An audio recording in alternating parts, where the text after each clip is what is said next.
नमस्कार, के news national में आपका स्वागत है। मैं हूं दीप्ति। चलिए सबसे पहले नजर डालते हैं इस वक्त की हेडलाइंस पर। चीन पूर्वी लद्दाख में 3 विवादित पॉइंट में से 2 पे हटने को तैयार हो गया है। शनिवार को भारत और चीन के सीनियर कमांडर्स के बीच 12वें दौर की बैठक हुई। पूर्व केंद्रीय मंत्री और पश्चिम बंगाल की आसनसोल सीट से दूसरी बार बीजेपी सांसद बाबुल सुप्रियो ने राजनीति से संन्यास लिया। आमागढ़ प्रकरण में जयपुर पुलिस एक बार फिर से गच्चा खा गई। पुलिस की चाक चौबंद निगरानी और इंटेलिजेंस को चकमा देकर बीजेपी के राज्यसभा सांसद किरोड़ी लाल मीणा अपने समर्थकों के साथ आधी रात को आमागढ़ पहाड़ी पर पहुंचे।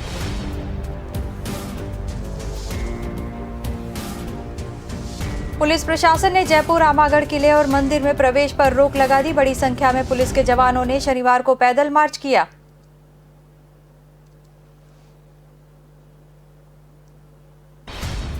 और इंदौर के पीथमपुर में स्थित दुनिया का 5वां सबसे बड़ा high speed super car testing track शुरू होने के बाद कारों की स्पीड के ट्रायल शुरू हुए।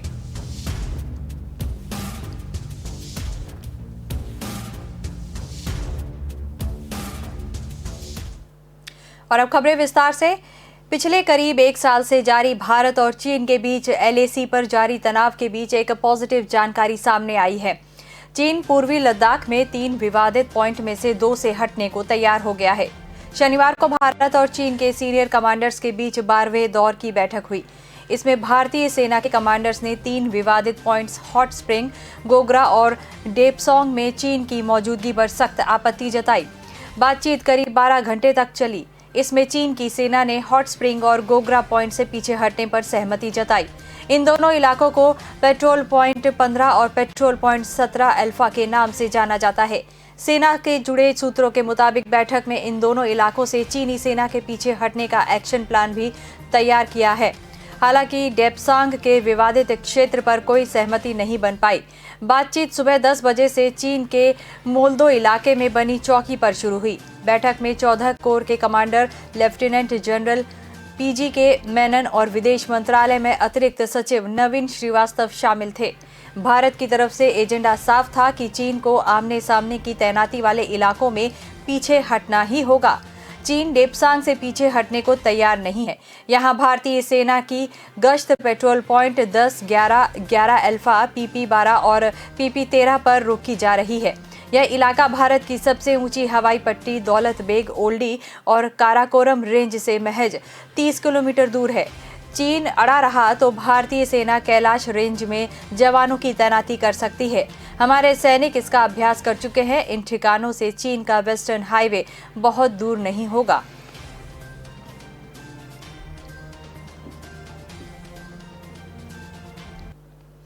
पूर्व केंद्रीय मंत्री और पश्चिम बंगाल की आसनसोल सीट से दूसरी बार बीजेपी सांसद बाबुल सुप्रियो ने राजनीति से संन्यास लिया है। उन्होंने शनिवार को सोशल मीडिया पर एक लंबी पोस्ट लिखकर राजनीति छोड़ने की घोषणा की है।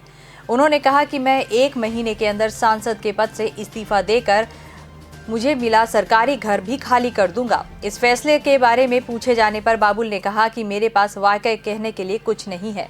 कृपया मुझे अपनी गरिमा बनाए रखने दे। मैं एक भी शब्द नहीं कहना चाहता।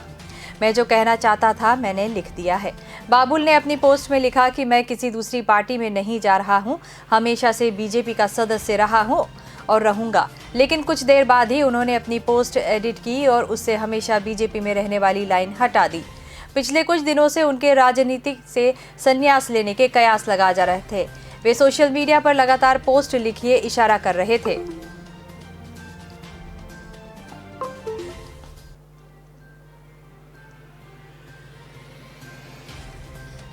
बाबुल सुप्रियो ने अपने फेसबुक अकाउंट पर बंगला में राजनीति से संन्यास का ऐलान किया। तब बीजेपी के टिकट से मैं अकेला था। दार्जिलिंग सीट में GJM बीजेपी की, लेकिन आज बीजेपी बंगाल में मुख्य विपक्षी दल है। आज पार्टी में कई नए युवा तुर्क नेता हैं और साथ ही कई वरिष्ठ नेता भी हैं। कहने की जरूरत नहीं है कि उनकी अगुवाई वाली टीम यहां से काफी आगे जाएगी। मुझे ये कहने में कोई संकोच नहीं है कि आज पार्टी में किसी व्यक्ति का होना कोई बड़ी बात नहीं है और मेरा दृढ़ विश्वास है कि इसे स्वीकार करना ही सही निर्णय होगा।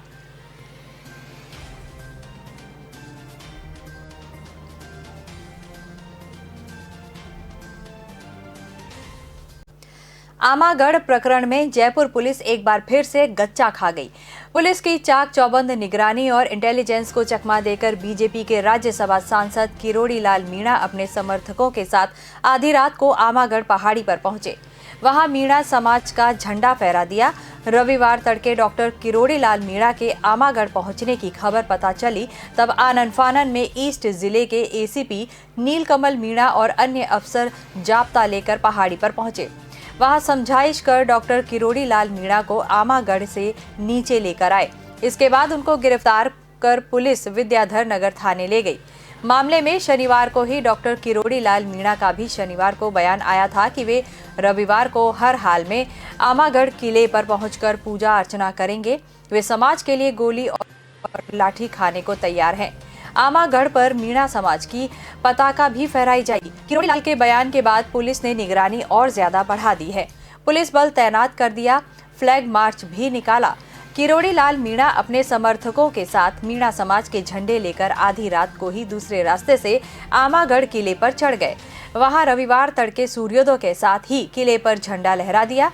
आपको बता दें कि एक तरफ जयपुर पुलिस कमिश्नरेट का कहना था कि आमागढ़ किले पर किसी भी व्यक्ति को अनधिकृत रूप से प्रवेश की अनुमति नहीं है। इसके लिए ड्रोन कैमरों से निगरानी रखी जा रही है।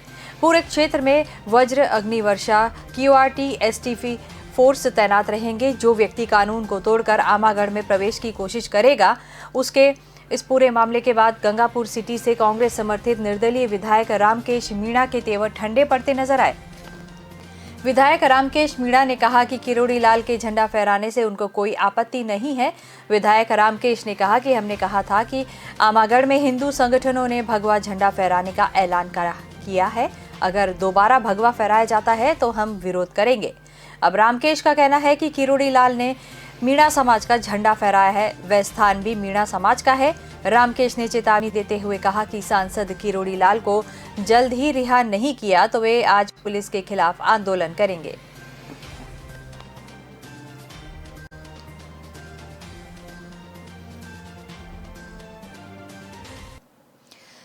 पुलिस प्रशासन ने जयपुर आमागढ़ किले और मंदिर में प्रवेश पर रोक लगा दी है। बड़ी संख्या में पुलिस के जवानों ने शनिवार को पैदल मार्च किया। उधर राज्यसभा सांसद किरोड़ी लाल मीणा ने कहा कि कुछ भी हो जाए, वे रविवार को किले पर पहुंचकर पूजा अर्चना करेंगे। मीणा समाज की पताका भी फहराई जाएगी। उधर आदिवासी संगठन और हिंदू संगठनों ने भी सोशल मीडिया के जरिए आमागढ़ पहुंचने की अपील कर रहे। माना जा रहा है कि प्रदेश में कई जगहों से लोग बड़ी संख्या में जयपुर कूच कर सकते हैं। बताया जाता है कि बीजेपी कार्यकर्ता भी इसमें शामिल हो सकते हैं। ऐसे में अब सबकी निगाहें रविवार को आमागढ़ पर रहेंगी। डॉक्टर किरोड़ी लाल मीणा ने आरोप लगाया कि 6 लोगों ने मूर्ति तोड़ी और इसके बाद विधायक रफीक खान ने आरोपियों को बचाने के लिए किले पर भगवा झंडा लहराया। रामकेश मीणा भी इस साजिश का हिस्सा बने और भगवा झंडा फड़वा दिया। रामकेश ने झंडा हटाते हुए सामाजिक सद्भाव बिगाड़ा और भाई को भाई के सामने खड़ा करके लड़ाने की कोशिश की है। इसी के चलते हमें ये बताना पड़ा है कि हम आदिवासी हिंदू हैं और हिंदू रीति रिवाज को फॉलो करते हैं और आगे भी करते रहेंगे। कांग्रेस समर्थित विधायक रामकेश मीणा ने कहा है कि वह गांधी सर्कल JLN मार्ग पर आदिवासी लोगों के साथ जुटेंगे। इसके बाद सीएम को ज्ञापन देने जाएंगे। उन्होंने बताया कि हिंदू संगठन ने आमगढ़ पर भगवा झंडा फहराने का ऐलान किया। ऐसे में अब अगर दोबारा भगवा झंडा लगा तो वे विरोध दर्ज करेंगे। उन्होंने किरोड़ी लाल मीणा के लिए कहा कि मीणा समाज का ध्वज वहां पर फहरा चुके हैं। ऐसे में अब किरोड़ी लाल क्यों ध्वज लेकर जाने की बात कर रहे हैं।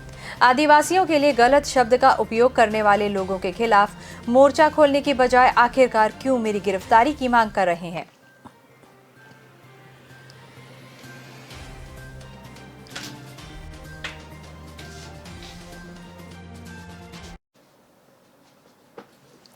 इंदौर के पीथमपुर में स्थित दुनिया का 5वां सबसे बड़ा high speed super car testing track शुरू होने के बाद कारों की स्पीड के ट्रायल शुरू हो गए हैं।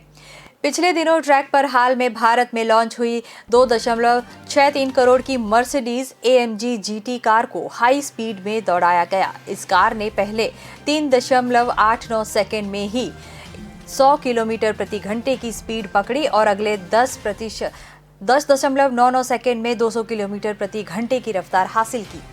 कार ने केवल 385 मीटर की दूरी तय करने के बाद ही 300 किलोमीटर प्रति घंटे की रफ्तार पकड़ी और सिर्फ 33 सेकंड में 2 किलोमीटर का रास्ता भी पार कर लिया। इस रफ्तार के मायने हैं कि यदि इंदौर से भोपाल तक यह ट्रैक और सुपर कार हो तो 50 मिनट से भी कम समय में भोपाल पहुंचा जा सकता है। अधिकारियों के अनुसार अभी कार लेकर लगातार लोग आ रहे हैं। ट्रैक पर कार दौड़ाकर इसकी क्षमता और कार की रेसिंग दोनों की जांच कर रहे हैं। अभी टेस्टिंग स्तर पर ही सब चल रहा है, जो 15 अगस्त तक चलेगा। इसके बाद कंपनियों से अधिकृत करार लेंगे। कंपनियां सुपर कार की स्पीड और क्षमता देख सकेंगी। कंपनियों ने कोई तरह की जांच के सर्टिफिकेट भी लेने होते हैं, जो अभी पुणे से लिए जाते हैं। इसके लिए नेटरेक्स ने एजेंसी में आवेदन कर दिया है। मंजूरी मिलने के बाद इसी टेस्टिंग ट्रैक से अधिकांश जांच के सर्टिफिकेट भी वाहनों को जारी करेंगे।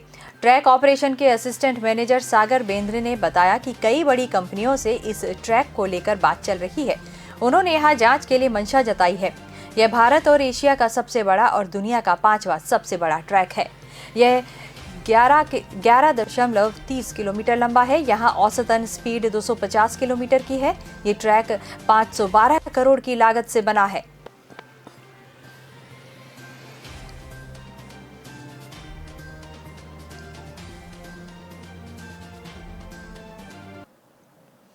अभी वक्त हो चला है एक छोटे से ब्रेक का। ब्रेक के बाद जल्द लौटते हैं।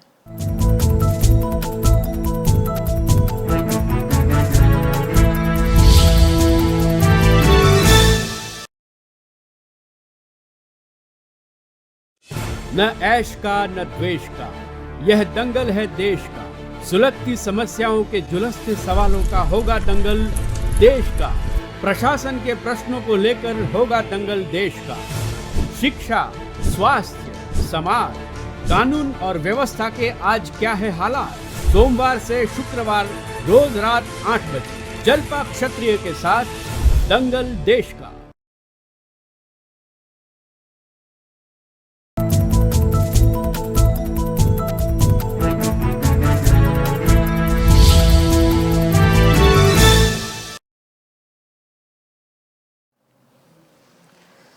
ब्रेक के बाद आपका स्वागत है। खंडवा में लोकसभा के उपचुनाव में नंद कुमार सिंह चौहान के बेटे को टिकट देना चाहिए। उन्होंने बीजेपी के लिए बहुत काम किया है। हालांकि बीजेपी यूज एंड थ्रो वाली पार्टी है। पहले लाल कृष्ण आडवाणी, मुरली मनोहर जोशी को किनारे कर चुकी है। सुमित्रा महाजन को लेकर भी ऐसी बातें हुई। हमारी पार्टी टिकट मांगने के लिए सभी कांग्रेसी स्वतंत्र है। हाईकमान तय करेगी कि टिकट दिया जाए। यह बात पूर्व मंत्री सज्जन सिंह वर्मा ने कही। वर्मा ने कहा कि आम जनता बीजेपी के खिलाफ होती जा रही है। महंगाई बढ़ रही है। मध्य प्रदेश में सबसे ज्यादा टैक्स ये वसूल रहे हैं। पेट्रोल डीजल के दाम बढ़ते जा रहे हैं। ईंधन के दाम बढ़ेंगे, जो दूसरी वस्तुओं के दाम में तो इजाफा होगा ही। उन्होंने कहा, मैंने तो उन्हें पहले ही कहा था कि बंगाल में आपसे बड़ी जादूगरनी ममता बैठी है। रिजल्ट के बाद बंगाल में कैलाश विजयवर्गीय को लेकर गो बैक के बड़े बड़े पोस्टर लगे। मैंने कैलाश भाई से कहा, लौट आओ।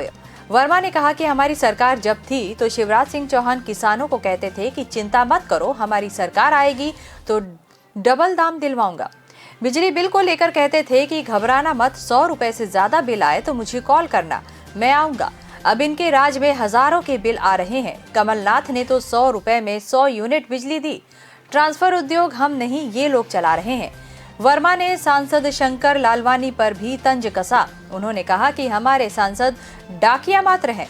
उनका मानना है कि पत्र लिख दो, नाम चलता रहे, परिणाम आए नहीं आए। सिंधिया के मंत्री बनते ही मंत्री तुलसी सिलावट भी उड़ान भरने लगे हैं। उन्होंने भी एयरपोर्ट पर कार्गो रनवे विस्तार के लिए पत्र लिखा है, जबकि वे सिंधिया से रोज फोन पर बात करते हैं।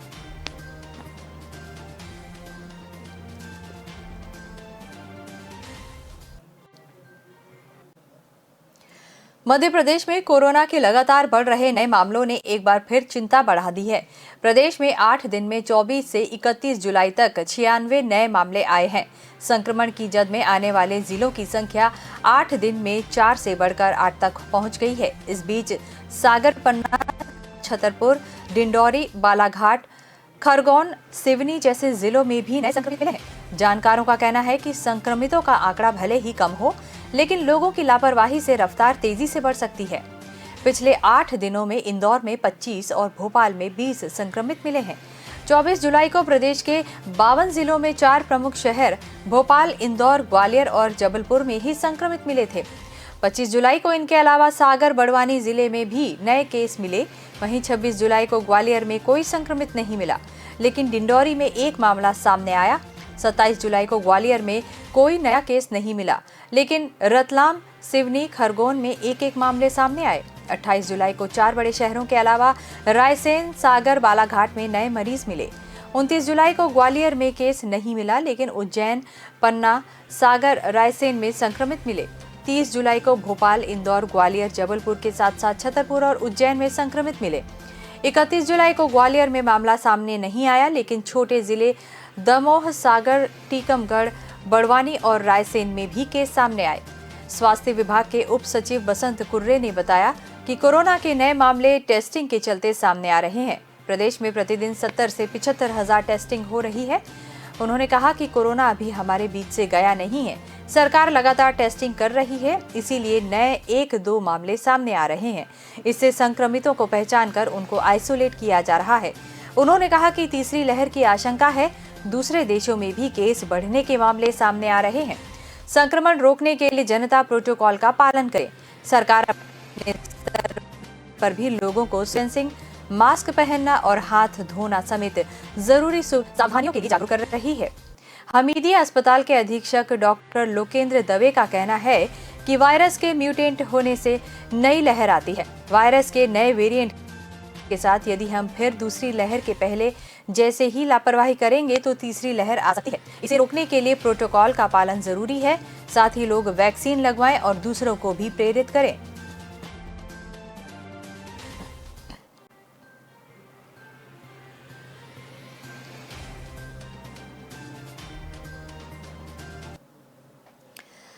आज फ्रेंडशिप डे है। फिल्म शोले का यह गीत तोड़ेंगे दम मगर तेरा साथ ना छोड़ेंगे शहर के 2 दोस्त ठाकुर दत्त व्यास और श्याम सुंदर व्यास पर चरितार्थ होता है।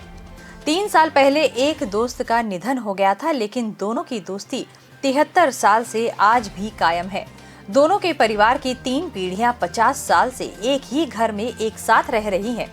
86 वर्षीय श्याम सुंदर बताते हैं कि बचपन भीतरी शहर में नाथावतों की पोल में बीता। उसी दौरान उनकी दोस्ती 2 साल बड़े ठाकुर दत्त से हुई। फिर दोनों साथ रहते और पढ़ते। शादी भी दोनों ने एक ही दिन की। 1968 में दोनों ने आधे पैसे देकर 12,500 रुपए में चौपासनी रोड पर प्लॉट खरीदा और मकान बनवाया। 1971 में वहां शिफ्ट हो गए। 70 साल तक साथ रहे। कभी किसी बात को लेकर अनबन नहीं हुई। श्याम सुंदर का पन्ना के निधन के इसी वर्ष तो ठाकुर दत्त की पत्नी की मृत्यु को 21 साल पूर्व हुए।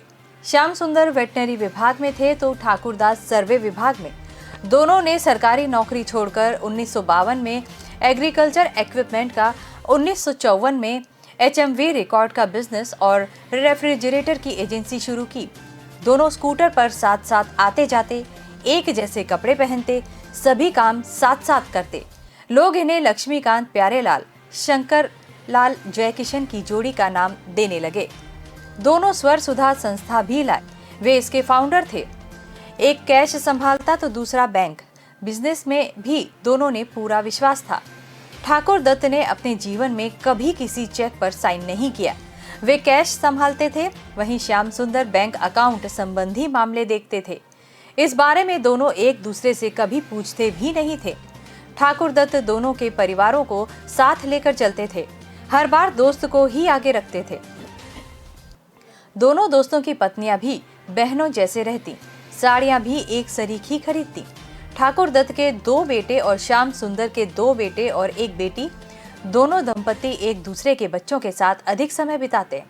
ठाकुर दत्त ने श्याम सुंदर की बेटी की शादी के सभी काम खुद किए और कई लोगों को यह तक लगा कि वे उनकी ही बेटी है। पूजा करने से लेकर खाना बनाने और घूमने फिरने और शॉपिंग, सभी काम दोनों के परिवार एक साथ करते हैं।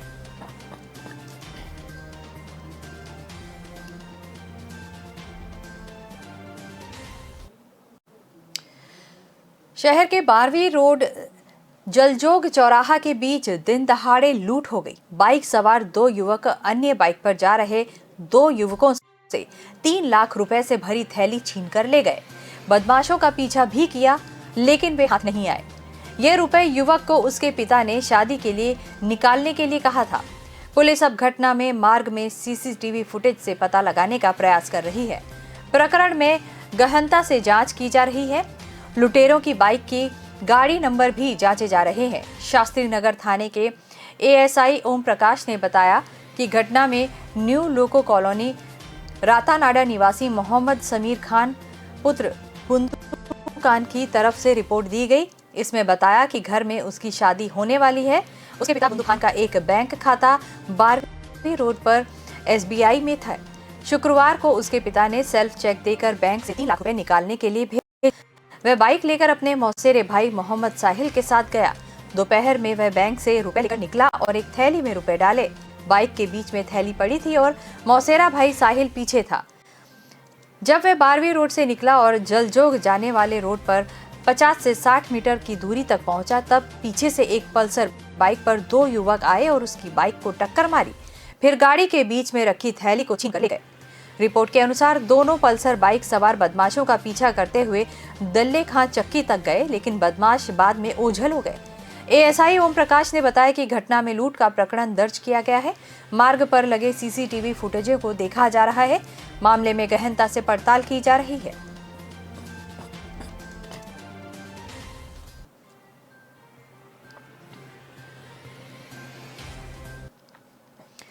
मुख्यमंत्री नीतीश कुमार ने कहा कि वे जातीय जनगणना के पक्षधर हैं।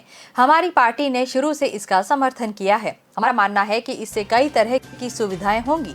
दिल्ली में पार्टी की राष्ट्रीय कार्यकारिणी की बैठक में नीतीश कुमार ने जातीय जनगणना की मांग फिर से दोहराई है। उन्होंने कहा कि यह आवश्यक है और सबके हित में है। किस इलाके में किस जाति की कितनी संख्या है, इसको लेकर एक बार जाति आधारित जनगणना जरूरी होनी चाहिए। जब जातियों की वास्तविक संख्या का पता चलेगा तो उनके कल्याण के लिए ठीक ढंग से काम हो सकेगा।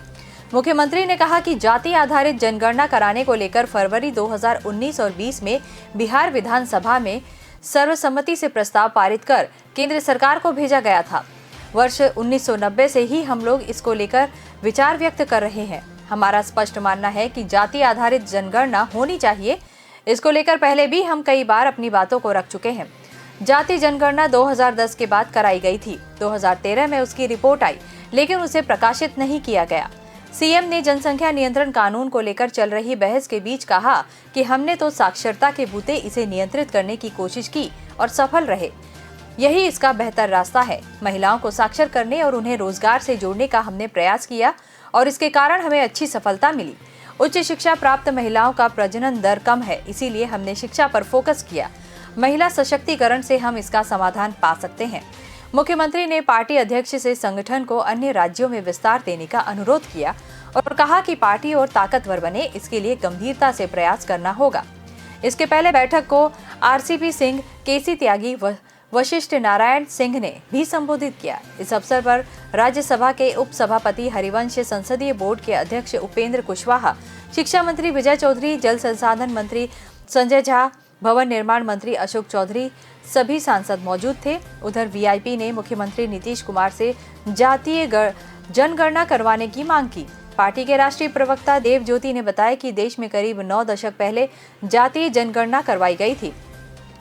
वर्तमान में राज्य में एसटी/एससी के अलावा जो अन्य जातियां हैं, उनकी संख्या का पता लगाना भी जरूरी है।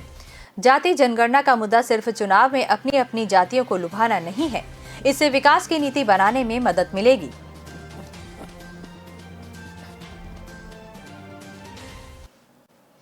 अभी वक्त हो चला है एक छोटे से ब्रेक का। ब्रेक के बाद जल्द हाजिर होते हैं।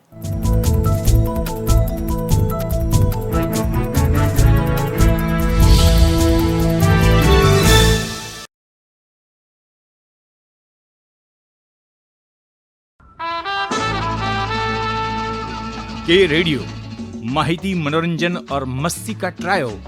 के रेडियो कहीं भी कभी भी, दिन हो मंगलमय से लेकर गुजरा हुआ जमाना तक का सफर। के रेडियो आप सुन रहे हो के रेडियो।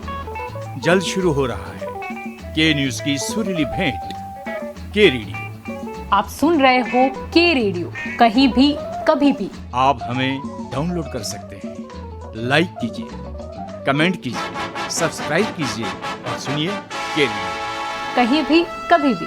मैं हूँ आपकी आरजे जल्पा। रे रे रे रे मारी सवार, ये गाना सुना ही होगा आपने। चलो सुबह हो गई, मस्ती की कश्ती, दिन का सफर सुहाना, एक शहर एक नजर, जनवाणी, सुनहरी दोपहरी, ये शाम मस्तानी, ढल गया दिन, नगमों की बारात, गुजरा हुआ जमाना, फिर वही रात है, मनोरंजन, माहिती और मस्ती के साथ। आप सुन रहे हो के रेडियो, कहीं भी कभी भी।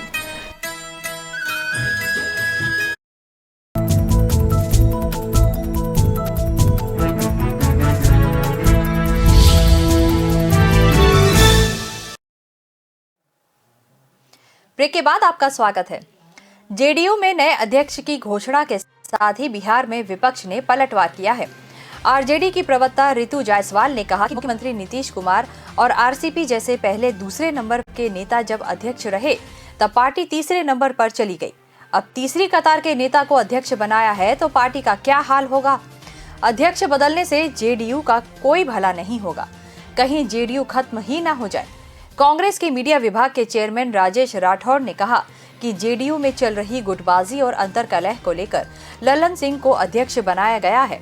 उनके अध्यक्ष बनने पर जेडीयू के दो धड़े नाखुश नजर आ रहे हैं। उन्होंने कटाक्ष करते हुए कहा कि नीतीश कुमार ललन सिंह को अध्यक्ष बनाकर उनको मंत्री न बना पाने का गम बांटना चाहते हैं। ललन सिंह से मजबूत आरसीपी सिंह ने मंत्री पद पा लिया। जेडीयू में अंतर्कलह का स्तर इतना बढ़ा हुआ है कि दल में टूट की आशंका से इनकार नहीं किया जा सकता। निश्चित तौर पर टिकट दोनों में पार्टी में बड़ी टूट होनी तय है। राजेश राठौड़ ने कहा कि जेडीयू में अंतर्कलह को कम करने के लिए पद के रूप में रेवड़ियां बांटी जा रही हैं। ये सारे प्रयास विफल होंगे और जेडीयू की टूट निकट भविष्य में सरेआम दिखेगी।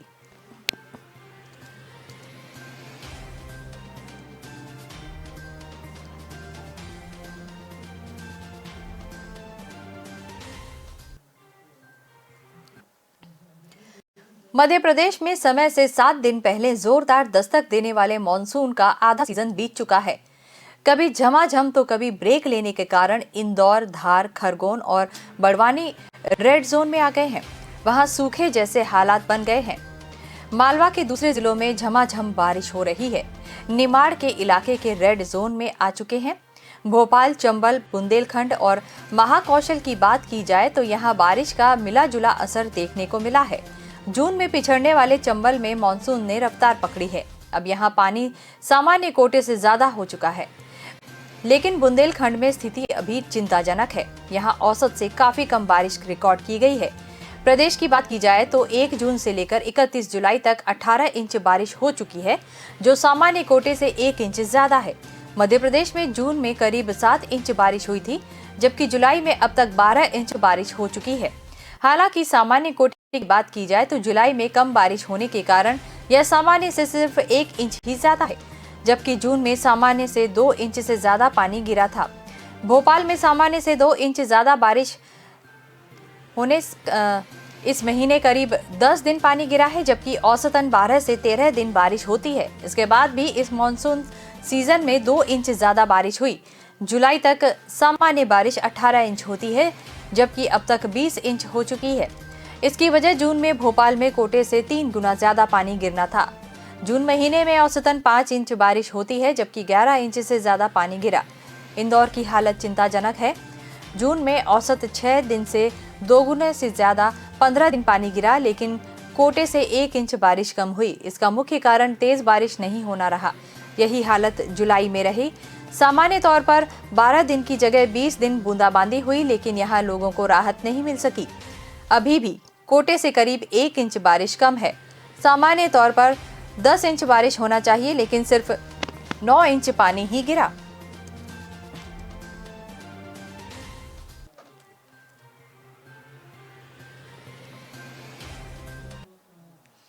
कोरोना महामारी के कारण लंबे समय से बंद जय विलास पैलेस में म्यूजियम खुलने जा रहा है। 1 अगस्त से यह खुल रहा है।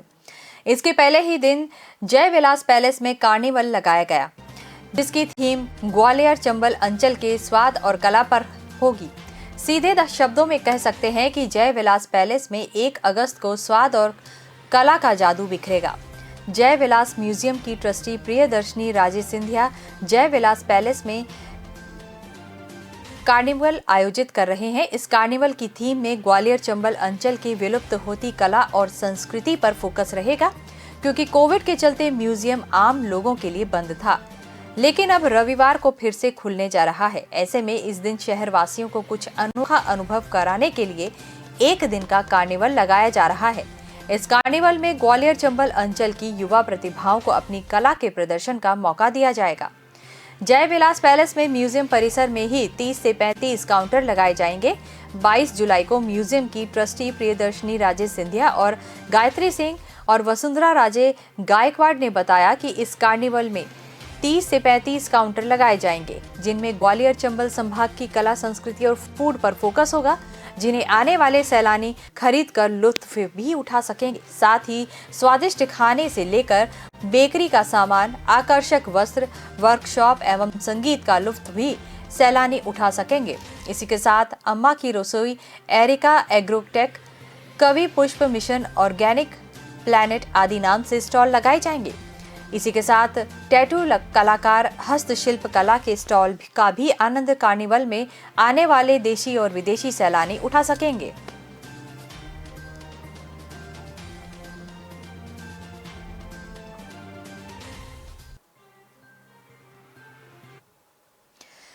प्रवर्तन निदेशालय ने मनी लॉन्ड्रिंग की जांच के सिलसिले में महाराष्ट्र के पूर्व गृह मंत्री अनिल देशमुख और उनके बेटे को अगले सप्ताह अपने सामने पेश होने के लिए नया समन जारी किया है। इससे पहले शुक्रवार को हाईकोर्ट ने ईडी द्वारा दर्ज मनी लॉन्ड्रिंग की विभिन्न धाराओं के तहत दर्ज आपराधिक मामले में किसी भी दंडात्मक कार्रवाई से संरक्षण के लिए अनिल देशमुख की याचिका पर सुनवाई स्थगित कर दी। शीर्ष अदालत ने कहा कि वह देशमुख की अर्जी पर सुनवाई 3 अगस्त को करेगी। 72 वर्षीय देशमुख और उनके बेटे ऋषिकेश देशमुख को 2 अगस्त को ईडी के दक्षिण मुंबई स्थित कार्यालय में मामले की जांच अधिकारी के समक्ष पेश होने को कहा गया। यह अनिल देशमुख को ईडी का चौथा समन है। इससे पहले वे 3 समन के बावजूद ईडी के सामने पेश नहीं हुए। तीनों बार उनकी जगह उनके वकील इंद्रपाल सिंह बलियाड स्टेट स्थित ईडी ऑफिस पहुंचे। उन्होंने संक्रमण और बढ़ती उम्र का हवाला देते हुए देशमुख के लिए छूट मांगी थी। उनके बेटे और पत्नी को भी पिछली बार पूछताछ के लिए लाया गया, लेकिन वे भी पेश नहीं हुए। इस मामले में देशमुख के पीए संजीव पलांडे और पीएस कुंदन शिंदे को अरेस्ट किया था। दोनों फिलहाल केंद्रीय एजेंसी की कस्टडी में है। इन पर आरोप है कि इन्होंने मनी लॉन्ड्रिंग में देशमुख की मदद से की थी। देशमुख ने ईडी की पूछताछ से बचने के लिए एक पत्र लिखा था। इसी मामले में 15 दिन पहले देशमुख और उनके परिवार की 4.2 करोड़ रुपए की संपत्ति को जब्त किया गया था। इसमें नागपुर का एक फ्लैट और पनवेल की एक जमीन शामिल है। इसी मामले में देशमुख के पीए संजीव पलांडे और पीएस कुंदन शिंदे को अरेस्ट किया था। दोनों फिलहाल केंद्रीय एजेंसी की कस्टडी में है।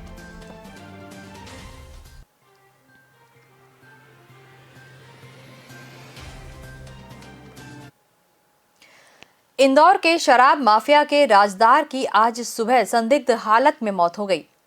मुख्य आरोपी विदुर नगर निवासी राहुल तायड़े उर्फ बंटी आधी रात को द्वारिकापुरी थाने में सरेंडर करने पहुंचा।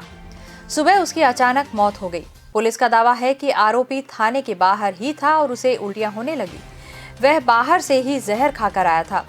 उसे अस्पताल पहुंचाया गया, जहां उसकी मौत हो गई। बंटी वही शख्स है जिसने इंदौर में सपना और पैराडाइज बार में रॉयल स्टैग ब्रांड के नाम पर जहरीली शराब सप्लाई की थी।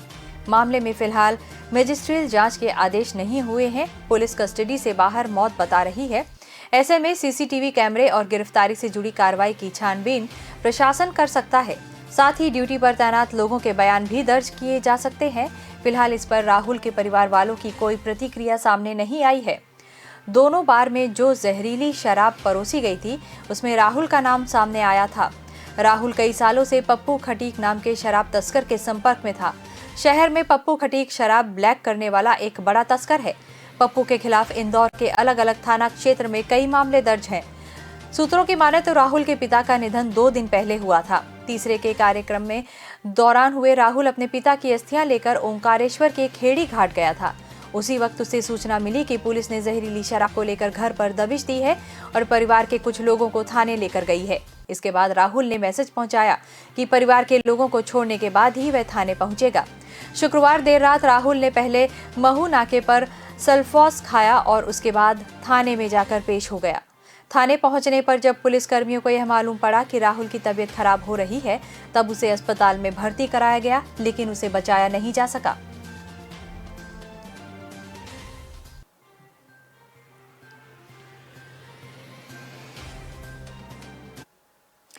तो बुलेटिन में फिलहाल इतना ही। आप बने रहिए के न्यूज़ नेशनल के साथ। नमस्कार।